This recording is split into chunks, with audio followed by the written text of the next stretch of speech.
Executions, imprisonment and morbid fear await the Most Haunted team as we travel to Oxford. Did you catch it from a lady of the know? Oh, shit!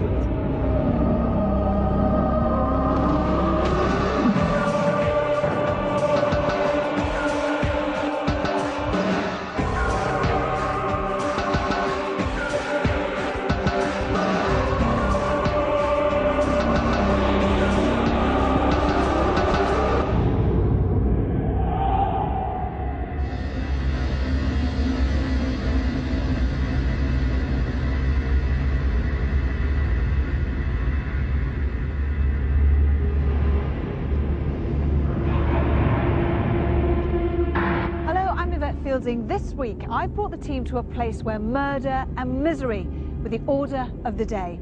Welcome to Most Haunted and Oxford Castle.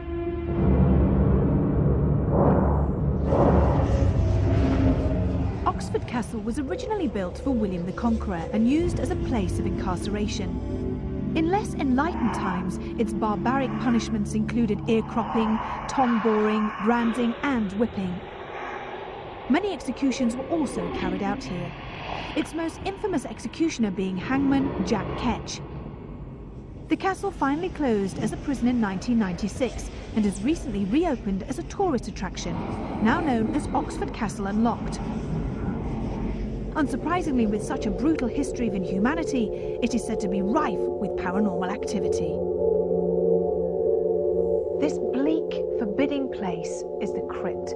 It dates back over 900 years and has been witness to every single event in the castle's history.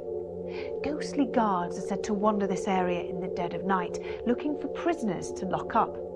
The most scary phantom that lurks here in the dark is that of a large monk, said to be very aggressive. He's been heard shouting and using the foulest of obscenities. This malevolent spirit is also known to physically attack people and is thought to be behind the poltergeist activity that plagues the castle.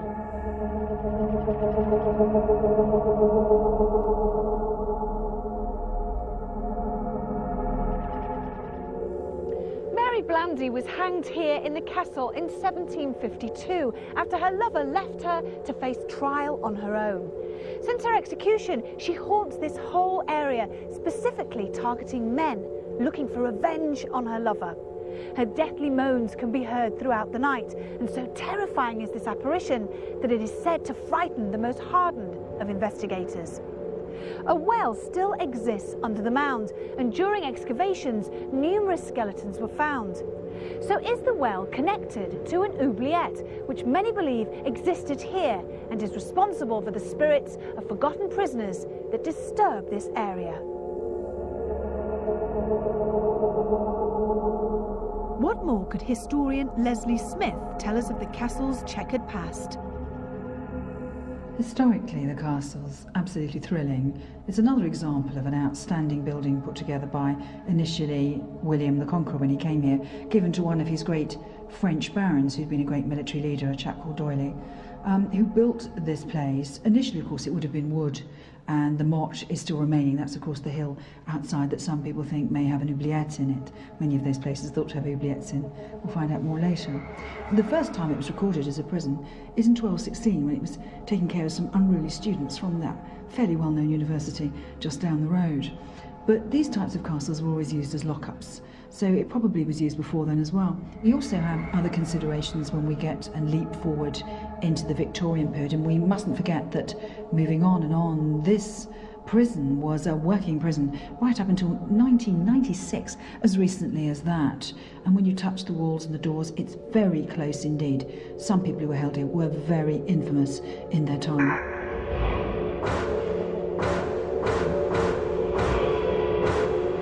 Given the incredible history of this place, I was interested to know what parapsychologist Dr. Kieran O'Keefe made of the stories and how he was going to approach the coming investigation.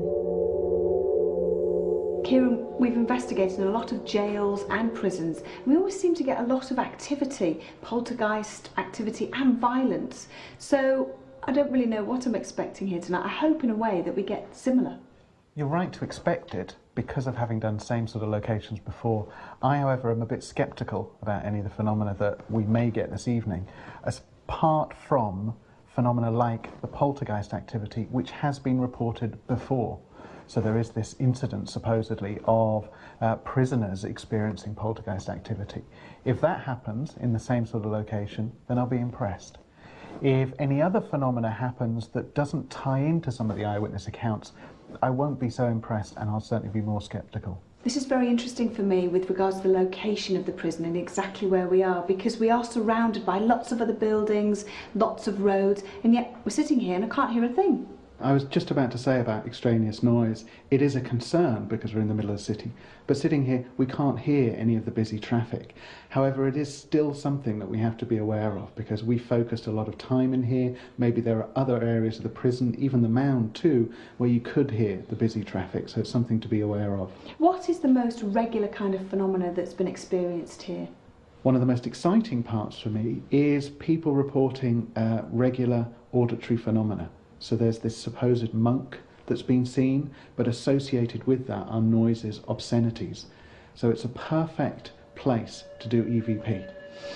We shall see. The team were desperate to start the investigation of Oxford Castle Unlocked, and joined by guest medium Barry John, we prepared for a lit walk-around so as to gauge his initial response to the psychic energies that he felt were all around us. What terrors would we unleash from this ancient bastion in the coming hours of the night?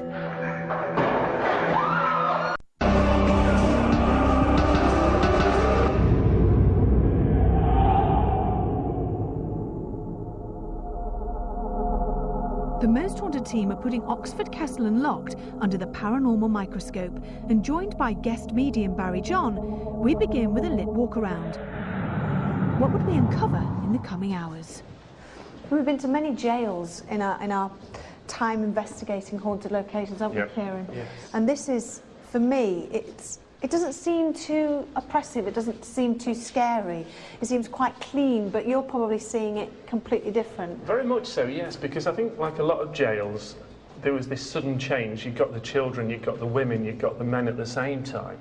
But it's a great feeling because, like you say, you pick up so many different attributes, and I'm aware that as I suddenly turn there, I'm aware of I've got a lady wanting to call us in at the moment. Let's go it's in. Great. Yeah. Okay. Just carry on, yeah. All right. Because I'm aware that as she was calling us into the room there, I wanted to start crying and weeping for something that I never did, or something that, can I say, I got away with, if that makes sense. All right. Okay, what she's talking to me about at the moment. And bless her, as she makes me aware of this, I'm aware also that she would have had children at some point as well, okay, because I want to put a baby in my arms and start rocking a baby to sleep as she's talking. Do you mean babies here in the prison or later on in life? Babies in her life, that's all she's telling me about at the moment, but I feel very much as though if I come in here, she'd come in here on her own. So she would have come in this particular space, Yes. so this probably would have been her cell? Exactly, yeah, this is what I'm feeling at the moment, and again I feel as though She takes my breath away as I'm talking to you. So there was either a position where this lady was possibly executed or hung or something like that, because she's making me aware of I want to put something around my throat as I'm talking to you at the same time. I feel as though she would have been held here very short, though, if that makes sense. And I don't know whether these were long time cells or literally short period cells, but this is what she's drawing my attention to at the Can you moment. see what she looks like? Probably about your sort of height, but I'm aware she's got a stoop. Okay, which comes quite predominant with her at the moment as she's talking to me. And also what I'm aware of is I want to put like a bushel on the dress a little bit. I want to flare it out. So I know that she's not talking of a present day scenario. She would be taking me back, I'm going to say the 1600 sort of period because of what she's making me aware of at the moment. Okay, darling. Did you hear that? I heard that, yeah. I thought it was you at first going, agreeing. No, I wasn't. It was up there. Blimey, that was really... Did you hear it? Kath and Laura out here, and it's the second time they've heard it from down the end there. So, That was a male groan, wasn't it? Yes, it was. well, Kath came up just a minute ago and said, "Did you hear that groan?" I didn't hear it, which means it was coming from the second time I've just heard it, but it was from down from Leslie, can I just bring Leslie in there? There it is again. Bring Leslie in there. There it is again. Bring Leslie in there. There it is again.